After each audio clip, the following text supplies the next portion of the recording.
1,000 Toronto City workers providing an update right now on the status of contract negotiations. We're going to listen in there and see what they have to say.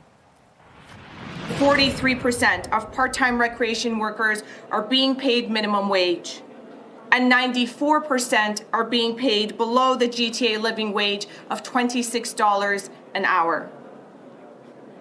In addition to poverty wages, recreation workers receive no time off, no sick days, and limited benefits that they have to pay for themselves, even when they are working full-time hours.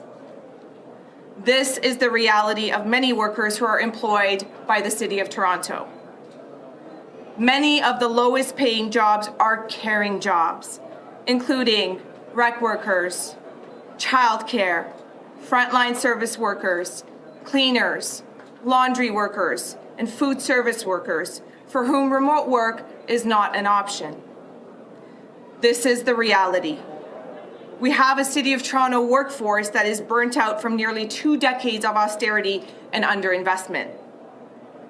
Our union has spent the past year speaking with and hearing from our members across multiple divisions. From municipal licensing and standards to transportation services, children's services, Toronto Employment Services, City Planning, 311, and many more, the story is the same. The cost of living in the City of Toronto is extremely high. We know our services are worth it. We know our city is worth it.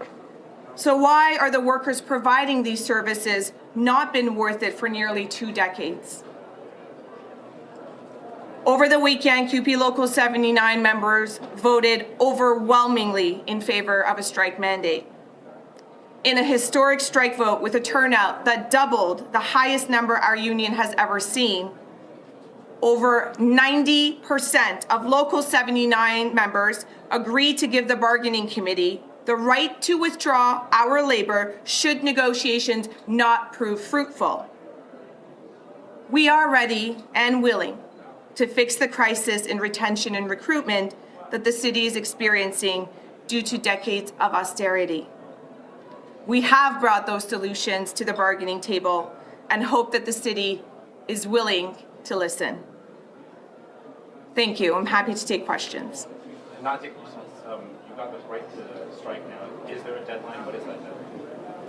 We don't have a deadline yet, and as we get closer to that point in negotiations, we'll obviously keep our members and the public apprised. What are the major hang-ups right now? You know, the major issue for our workers are wages that haven't been keeping up with anything, frankly, and so wages is going to be our biggest point. How far is the gap right now? Is there a huge? We're very far apart. Yes. What will it take to close that gap? It will take the city recognizing that they need to come to the table and listen to the solutions that we're offering and be willing to work with us. Sorry, we're just in the middle of the budget process where Mayor Chow has talked about the need for city services improving. These are obviously the workers that would be core to that. So have they been left out of this whole budget process and considering any of those wages? You know, like, the budget doesn't mean anything to us until we see it in action, right? For example, last year, the city added 300 additional jobs and positions to long-term care. Last year, we had a retention of over 460 positions in long-term care. This year, despite the additional 300 positions, that number of vacancy has ballooned to over 500. So adding positions and investments don't mean anything until you actually are able to recruit and retain workers. And I think, you know, people go where they are valued, and I think that's what the city needs to focus on. 416 closed their deal towards the end of last year. Are you guys aware of what that settlement is, and are you using that as part of your negotiation? I mean, 416 is its own local union, as are library workers, as is ATU. So Local 79 will bargain for what Local 79 members are demanding. You mentioned that for your vote, the turnout was doubled. Do we know what that number is? I can tell you that I wouldn't be standing here speaking to the people of Toronto if I wasn't confident that that number is significant. If it does come to strike action, can you just lay out what that means for residents? Like, what will be deprived? Like, what will they wake up the next morning and not be able to access? I'm glad you asked that question because I think a lot of people actually don't know how much ground Local 79 covers. We ensure that your water is clean. We ensure you have a place to drop off your kids. We ensure that our shelters that are already overflowing are staffed. People receive their checks from Toronto Employment Social Services. Our rec centres would be shut down. Our municipal licensing and standard folks, you would not have bylaw officers out. The buildings would not be cleaned. There is a myriad of spaces, all of them that we service would be impacted. There are going to be people watching right now who are concerned about taking their kids to child daycare, other programs. What do you say to them? Their lives will be disrupted. So what do you say to them as to why this is necessary, why they should support you? Especially in periods when inflation is high and the cost of living is high, people look to affordable solutions.